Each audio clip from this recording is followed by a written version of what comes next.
अस्सलाम वालेकुम नाज़रीन, बिलाल अहमद तबसरा यूके के साथ।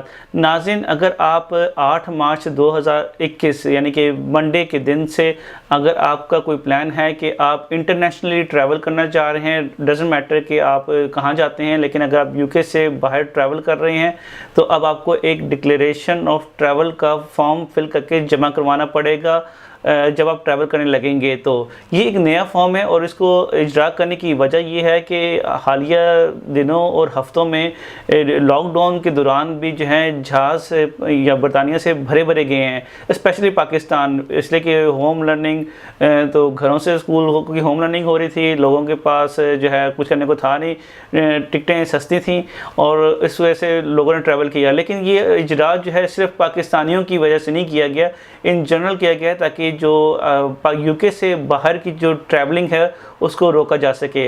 ये जो डिक्लेरेशन टू ट्रैवल है, ये जैसा मैंने कहा कि 8 मार्च मंडे से इसको आपको एयरलाइन को देना पड़ेगा।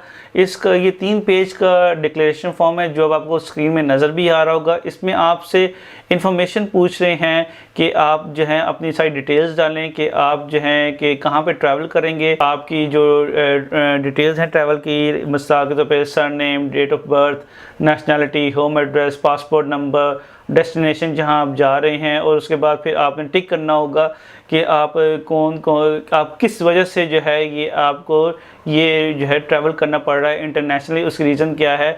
उसमें मैं रीज़न बता देता हूँ। उसमें जो है या तो रीज़न आपकी जॉब की हो, वॉलंटियर वर्क की रीज़न हो, एजुकेशन की रीज़न हो, मेडिकल रीज़न हो, वेडिंग और फ्यूनरल और रिलेटेड इवेंट हो, या फिर कोई ऐसी और रीज़न हो जो परमिटेड हो इस लॉकडाउन के रूल्स में, फिर आप कर सकते हैं। और ये डिक्लेरेशन टू ट्रैवल जो है ये कब तक रहेगा, तो इसकी जो है ये उस तक रहेगा जब तक आपको गवर्नमेंट ने कहा है कि आप स्टे एट होम रहें।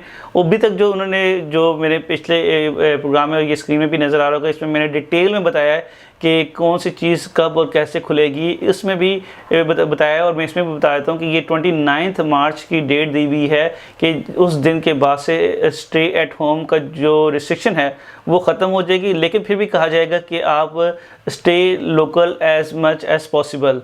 तो लेकिन उसमें जो है वो रिस्ट्रिक्शन ख़त्म हो जाएगी कि आप ट्रैवल नहीं कर सकते हैं। तो अभी तक ये 29 मार्च है, लेकिन ये एक्सटेंड हो सकती है कि आप ट्रैवल करने के लिए, लेकिन आपको चेक करना पड़ेगा। अभी तक यही है कि आपको डिक्लेरेशन ऑफ ट्रैवल देना पड़ेगा, ये आपको एयरलाइन को देना पड़ेगा और आपसे इसके बारे में पूछा जाएगा। अगर आप ये डिक्लेरेशन ऑफ ट्रैवल नहीं देते हैं तो आपको फ़ाइन भी हो सकता है जो 200 पाउंड मिनिमम से शुरू होगा।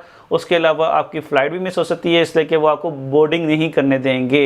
तो ये डिक्लेरेशन फॉर्म आप इसको प्रिंट आउट भी कर सकते हैं, इसको प्रिंट आउट करके भी साथ लेके जा सकते हैं, या दूसरा यूके गवर्नमेंट ने कहा है कि आप इसको फिल करके अपने मोबाइल में भी स्कैन करके डाउनलोड करके वहाँ पे भी रख सकते हैं। अपने किसी भी गैजेट जो है उससे, मिसाल के तौर पर लैपटॉप या मोबाइल से भी दिखा सकते हैं, सिर्फ प्रिंट फॉर्म ज़रूरी नहीं है। लेकिन अगर आप ये नहीं दिखाते हैं तो आप इंटरनेशनली ट्रैवल नहीं कर सकते हैं। और इस जिस तरह मैंने कहा कि इस डिक्लेरेशन ऑफ ट्रैवल में आपको ये जस्टिफाई करना पड़ेगा कि ये जो आप ट्रैवल कर रहे हैं ये इस लॉकडाउन में, इस इन रिस्ट्रिक्शंस में आपके लिए बेहद ज़रूरी है। और जिस तरह मैंने कहा कि जो ये 4-5 रीज़न्स हैं इसके अंदर वो स्टैंड करता हो। तो ये थी एक छोटी सी खबर जो मैंने कहा आपसे मैं शेयर कर लेता हूँ। उम्मीद है कि ये आपके लिए हेल्पफुल होगी। Thank you for watching this. अस्सलाम वालेकुम।